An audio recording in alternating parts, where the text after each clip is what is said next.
Hey, ladies and gentlemen, this is Hunter ReShard. Want to thank you for joining us again. There are some technical difficulties, but we're back. Then, joining us today is we have an author, entrepreneur, community activist, and more joining us today to talk about their book, Get Lit, Legit. Oh, I always want to say Get Lit, but Get Legit and more. Um, we have the one, the only Bridget Wiles. Thank you for joining us. Thank you for your patience with dealing with all these technical difficulties. I guess you have some amazing information that the devil don't want the people to hear, so they're gonna hear it anyway. Mm-hmm. So Agreed. we're gonna get through it. Of course, you're author, you're entrepreneur, um, you're involved in the community pretty heavily, you're involved in your church. But away from the titles, who is Bridget Wiles? Um, let's see. Like I told you, she's mom, she's grandmother. Um, she's still an entrepreneur at heart. Um,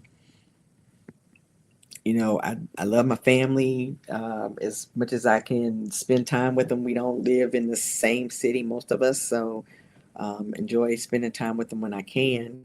Um, like to travel when I can, when I have time. Um, that's pretty much me. I love to have a good time and laugh and have fun. Most people who know me know that about me. Everything's funny when it probably shouldn't be, but that pretty much sums up me. So you definitely the life of the party for sure. Well, I don't know about that part, but okay. And then, of course, as we mentioned before we got cut off, you grew up in Ohio. And then, of course, you lived in the Dallas area as well as now Atlanta area. So, uh, by living in all those different places, what are some things you learned, one, about yourself, as well as um, how were you able to, I guess, adapt to being in different cultures? hmm One thing I learned about myself is that I am very resilient, and um, moving around is, and it's probably not much in comparison to other people, but it was much. It was a lot for me, and that I've had to really lean into my faith at, at certain points in my life when it was all that I had. Um, I would have to say that it's just made me really, really lean into my faith. And as I got older, really understanding all the foundational training and upbringing in the church and what that meant, I can look back now and understand why we were raised the way that we were and what all of that meant in terms of our spirituality and our faith. So I learned that about myself, and just the different cultures.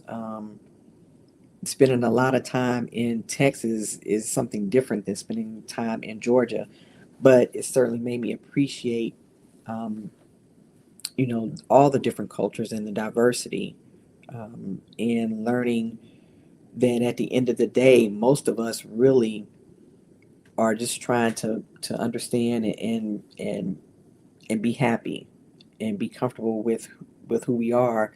A lot of us have some of the same challenges, especially different communities of color when it comes down to it. Um, and we all want to be respected and appreciated. That's one thing I did know and learn. Um, that's really what we all want at the end of the day. So I think spending time in these different places has helped me to appreciate that. Amen. And of course, you have a great book entitled Get Legit. Not get lit, but get legit. Oh, Yeah, not, we not uh, getting lit today. Well, maybe um, later, but not today. Right now. yeah, it's always time and place for everything. So hopefully, as you mentioned, of course, you outgoing person, and of course, got to bring joy and laughter. So when it comes to Get Legit, uh, with that particular book, of course, as we mentioned before we got cut off, a lot of people have different strategies for businesses, but what do you think set your book apart and your strategies apart from, say, Todd Williams or Brenda Smith or whoever? What sets Get Legit apart? As I was saying before we got cut off, I said I think that one of the things that makes it different and unique is that it's very simple for anybody to pick up if they Mhm. want to just establish the foundational pieces of making their business legit. And that's there's a lot of books out there that tell you do these things, Mhm. and it probably says some of the same things. I don't know if it says it as simple as the Mhm. way that I made it, and I did it intentionally so that anybody can pick it up Mhm. and follow these steps to understand how to put the basic foundations of your business together. How do you get a business account at a bank? How do you, or why do you need to get, have some contracts in place? Why do you need to get that? Why do you need to get an EIN number, an Yes. employer identification number? Why do you need a DUNS number? A lot of people don't understand why you need a DUNS number. Um, Can you and explain? you, Because not a lot of people hear about that particular. They hear about the EIN numbers, but hmm we hear about that one. So can you share like what that is? it's a data um, unique numbering system. I think that's what it is. But every business, even though you have the EIN number, you still need that DUNS number to help track you basically with the business credit. Mm. Um, and people don't, most people don't know that or they don't understand that because we don't understand business credit. Business credit is different from personal credit. People don't understand that part. It works very differently. And so by understanding that in the beginning, you will use it differently. Um, and I think just even understanding that piece, will tend to understand how the business finances work. Mhm. And Yeah. if you understand that again from a foundational perspective, you will understand how your cash flow is supposed to work. And Mhm. so just by knowing those simple things, will help us think about our businesses differently. But we just don't know those things. I mean, Mhm. we're not aware of them. But even just saying that in the book, understanding that you can, and it's free. It's Mhm. free to register, but it takes time to set the foundational pieces in place. Yes. It's not like, hey, I'm gonna get up today and I'm just gonna go out here and cut grass. Okay, that's fine. Mhm. But how about you put some of those basic foundations in place while you cut grass? How can you save that money? How can you make that money work for you Mhm. and start saving it? Maybe you good at cutting grass. Maybe there's something about that makes that maybe it can become something that helps you to build your generational wealth. Do Yes. right? Maybe it is, maybe not. One of the chapters in the books talks about figuring out your why. I mean, are you solving a problem on a regular basis for somebody? I mean, is that a skill that you do well that you're leveraging? That's your personal capital. Yes. And I mean, figure that out. But if that's not it, maybe it's temporary. Maybe you need to do something to leverage your personal capital that's going to help you to sustain your business um, and build that generational wealth. Indeed. And then, of course, why is generational wealth important to you? Because we can't retire on Social Security. That's not going to get it. That's true. That's true. Especially with That, the way that we're going now with the mm-mm. economy. A bag of chips might cost you, $6 now. They depend on what state. Okay.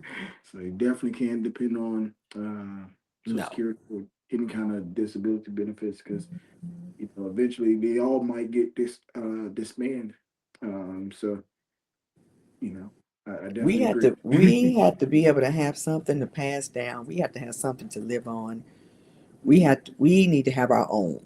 And Yes. so, you think about that. Mhm. You need to have your own to be able to pass down, do what you want with it, but learn how to build it Mhm. yourself, right? That's Mhm. important.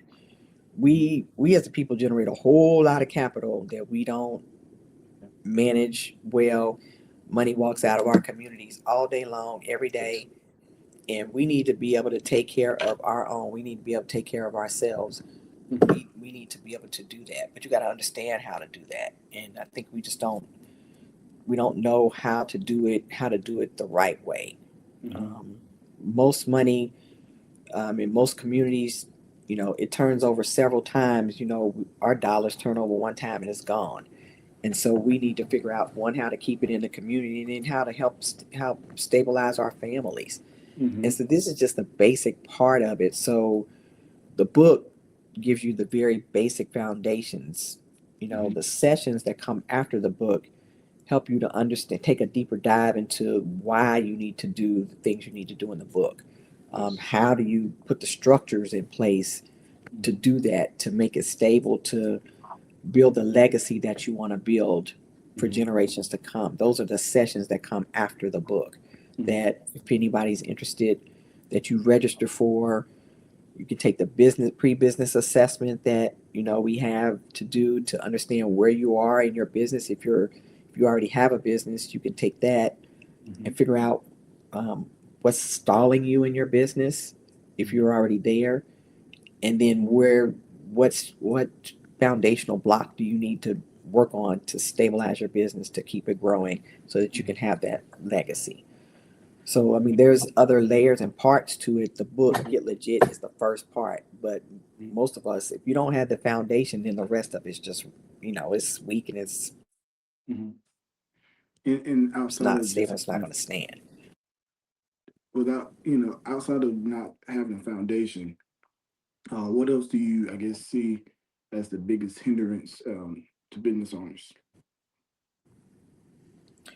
Um, I would say the biggest hindrance to small business owners, minority business owners, is not just access to capital, but how to use the capital, Mhm. right? Even though we might have the access to capital is still a big deal, Yes. but having the access to capital, and then when you get the capital, if you don't know how to use the capital correctly, even having the access is still it's just as bad, right? So I think that's one piece, and then I would say the second piece is still the foundation. Mhm. My dad has been, the company's been around 45 Oh years. wow. Haven't been around 45 years for nothing, but Mhm. that doesn't mean it hasn't had its ups and downs Yes. too, Mhm. right? But most businesses don't last more than 5 years, and Mhm. there's a reason for that. The Mhm. foundation isn't there, right? Right. Um, Businesses scale fast, and Yes. then if they don't have the structures in place, and we've just seen an example of this here recently, if the Mhm. structures aren't in place, then you can scale fast all day long, make Mhm. millions of dollars, and if those structures aren't in place, the business is not going to last. Right. And of course, I know you had the book, but do you also offer like workshops or go to different organizations and speak on these things? I do. So after the book or Mhm. doing a pre-business assessment, Mhm. we offer workshops. We actually have one. If you are local in Atlanta, we have one coming up in August as a part of the Black Business Expo at my church, which is Okay. Impact Church Mhm. in East Point, and they're having some expo sessions, and one of them is the Get Legit Business Framework 101. So if you're local to Atlanta, that's on August the 16th, and they're offering that session for anybody who maybe they have a side hustle, Mhm. or they are somewhere in their business, they're stalled in the business, but they're making that an offering to vendors or non-vendors. So they do have some seats available if anyone is interested in that. But we will come out and we will do sessions and workshops for anybody who's interested. Mhm. Um, we have a session that we did on resolving roadblocks, or understanding what the gaps are, what's Mhm. stalling you in your business. We have sessions on building your business that helps with community wealth. We have a Mhm. session on execution, um, discipline, Maybe Mhm. you've been in business a while, but now you need to get the discipline to get you to the next level to grow. Mhm. Or maybe you're the founder who's been in business for a long time, but you're kind of ready. Maybe you're a one man show, but you don't really know how to put those other structures in place so you're no longer a one man show. So we Yeah. have sessions that help you do that. So we have a number of sessions that will help you take that deeper dive into stabilizing your business so that it can continue to generate community wealth. Mhm. And then with the different things that you offer, is it like one set price or is it just customized to each client, depending on It what they need? depends on the session, whether it's a workshop, whether it's like a 4 week cohort Okay. that you're going to do, because some of them, like the execution discipline, that's like a 4 week cohort. So that's a different price than like a one time, like a 60-minute session or a 2 week session. So the prices are different based on the class or the workshop or whether it's a cohort. Um, or a different type of training. So the prices vary based on what the session or the information is. And for the listeners, how can they sign up for those different packages? I will give you a link. So I have Okay. a link tree that you can go to, and the link tree has all has our social media links in it. It has the sign up for the August class. It also has the pre-business assessment if anybody wants to take the pre-business assessment. And once you do the pre-business assessment, then we'll follow up with you to see if you which one of these sessions that you would be interested in Mhm. signing up for. So we have that available, and the link tree is probably the best way to get to Mhm. figure out all of those things. And then there's a sign up on there also to get on our email list. So that you can be ahead of the game and for whatever sessions we may have coming up. And then we'll have a special announcement coming up here probably next week. So if you definitely want to um, get on the list so that you hear what the special announcement is. We'll roll it out, of course, on social media, but you definitely want to get on the list to be able to hear what that special announcement is that's coming up. And then, of course, somebody has sent in the question: Will there be more books released in the near future, or Yes, write this one out at first? least got 2 books in my head. Okay. Okay. That's coming. I got at Yeah. least two. Yeah. Yeah. Present to the people so it can build, Yes. help share that knowledge that's in your head to the people. So we definitely got to help get those released. Um, we're about to shift gears. We're about to get into the Kool-Aid of Bridget Wiles for a little bit. Of course, Okay. as mentioned before, of course, if you don't want to ask a question, just say pass. Okay. Okay. Let me get All ready. Okay, I'm right. Here we ready. buckle up. When it comes to, as you mentioned, your mother, of course, when it comes to your children, who reminds you of yourself the most, Ooh, without giving away their names?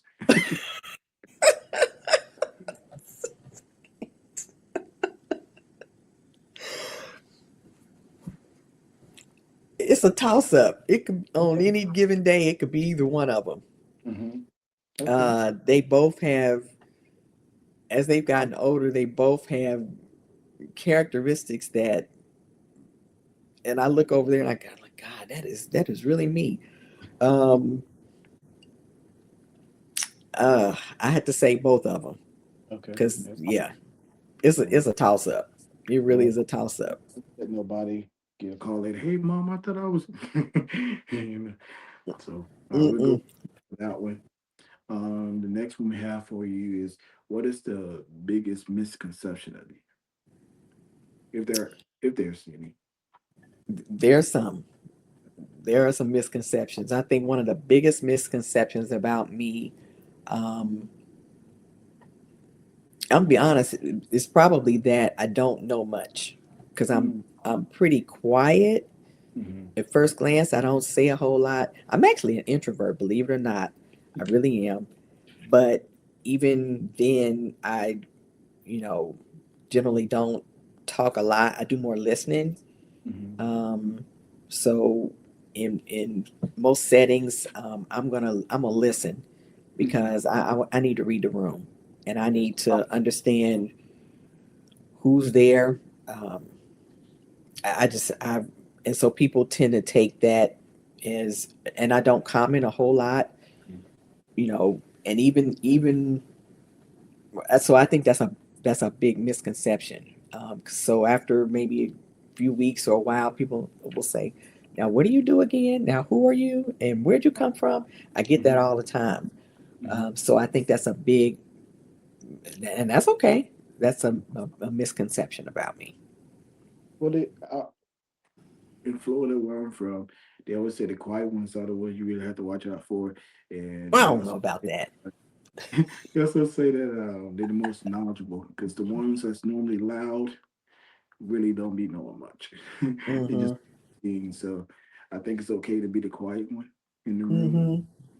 Mm-hmm. But of course, you can speak up for yourself when you need to, of course.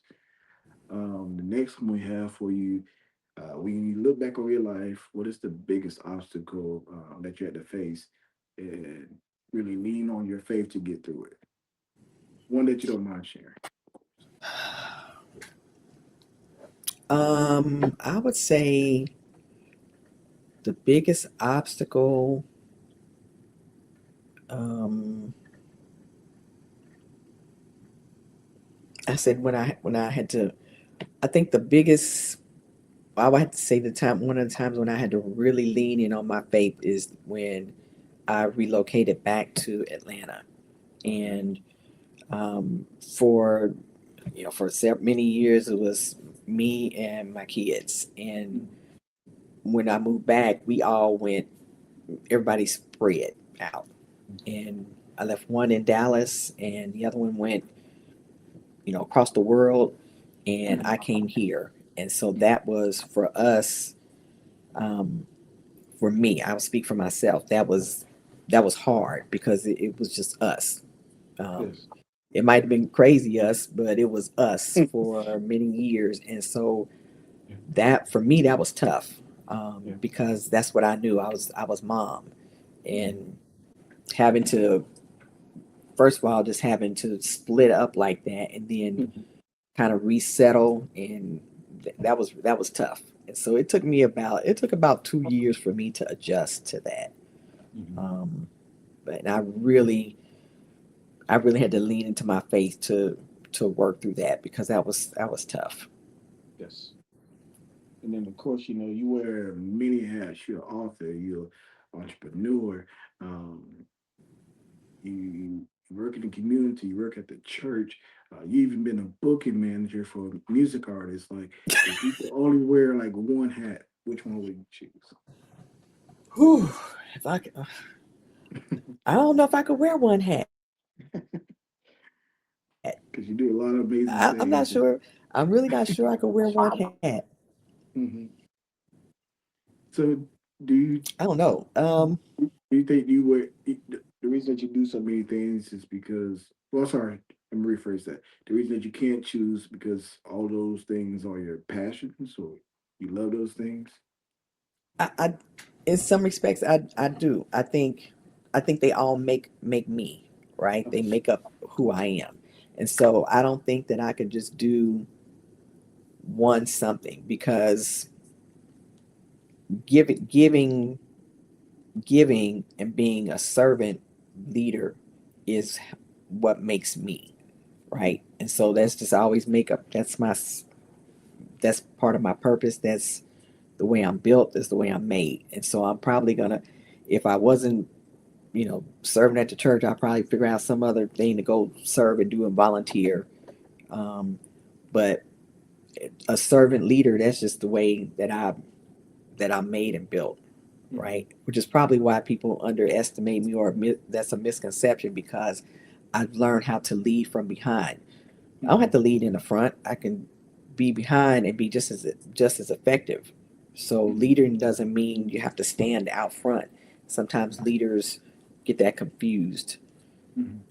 But that's the way I've learned to lead, and how I've always been, and been just as effective right there where I am. So I'm not sure I could wear one hat. I probably have to wear a few, at least three, And let's but at least three. Yeah. But I don't know if that I could wear one. okay. And then of course, like I mentioned, you do many things, but like when you're not, creating or working or managing different things, what are some of your hobbies you have to just kind of kick back and relax?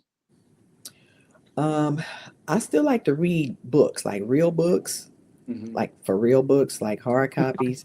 You can't Yeah. see behind me, but I got a fake library back there. It's my goal to have this whole wall be a library, like a real one. Yeah. That's, but I love real books. So Hmm. even if I don't read them right away, I'm gonna buy them. But I Hmm. still love to read books. I actually like working on Legos. My Okay. son used to do them. My Hmm. grandson likes to do them. So I enjoy adult Legos. Hmm. That's kind of been when I have time. I got two things here now that I haven't opened them yet. Um, but I think that's the part of the planner side of me because you Yes. can build something and be creative. Hmm. Um, so I would say those are a couple of my hobbies that I like to do. Of course, everybody like shopping. That's And not the best hobby, but it's a hobby. yeah, it can add up real quick too. Mm-hmm. Mm-hmm. And then, of course, you lived in Dallas, you lived in Cincinnati, and of course, you're in Atlanta now. Who has the best food? Ooh,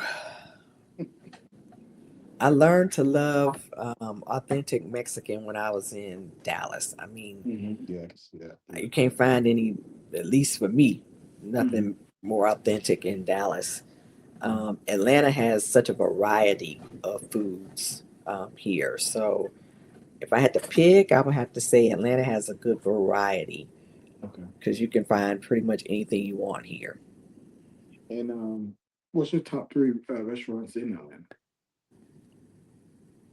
Well, my favorite restaurant is going to be one that's near me. It's Cafe Social House. That's going to be my favorite Hmm. um, restaurant. That's my go-to. When I moved here where I am now, I think they had just opened up, and I thought, oh, they can give me a great meal here. Hmm. So that's my neighborhood. I guess you call it my neighborhood Cheers because I can go in there and they can say, "Hey, Miss Bridget." So that's my go-to. Another favorite would be I don't know. Oh, it's a place where I go and I get ramen. I can't even pronounce the name of it. That's another one of my favorite places. Okay. And I don't know what my second favorite, but those are my two favorite top restaurants. Okay. Okay. Good choices. Good choices. Good variety is there in Atlanta. No matter Hmm. that you're in, there's some good choices. They have something for everybody. Um, Hmm. of course, before we let you go, we have a couple more questions for you. One being, who has been the most impactful person in your life that helped shape who you are today? Hmm. Most impactful. Hmm. I'm gonna have to say it's been my parents. Okay. Um, have been the most impactful Hmm. that shape who I am. And I say that because my brothers and I have this running joke um, about us being workaholics, and we say that we got it on both sides, and so we don't know any other way to be except workaholics, and so that's why I tell you I can't wear more than I got. It's probably gonna be three hats. It's not gonna be one. So I just don't know any other way to be. Um, Yes. so good, bad, indifferent. I would say that they have impacted me the most. Hmm. Um, but in a good way. I don't think my life has been bad. Um, it's been different. It's been fun. It's been interesting. I know people whose life's been a lot worse than mine, and people probably, maybe they've had better. But I would say that they have been the most impactful Hmm. um, in my life.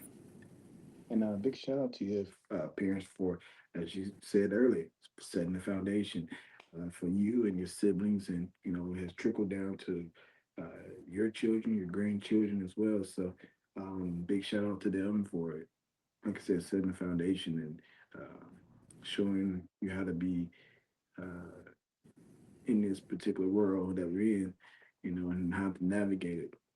Um, Hmm. what's next for you? I know, of course, you already got Get Legit that's out now. We kind of hinted at some books that's already in your head. So outside of that, what else is next?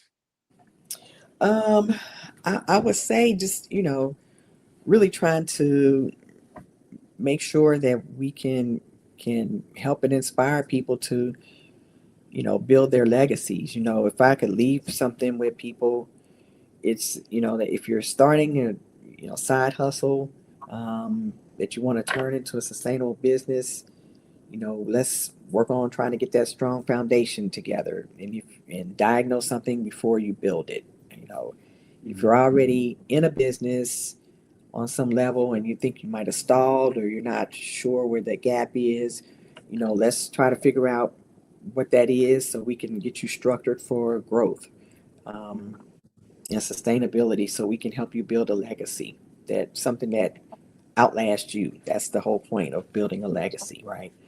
Um, I mean,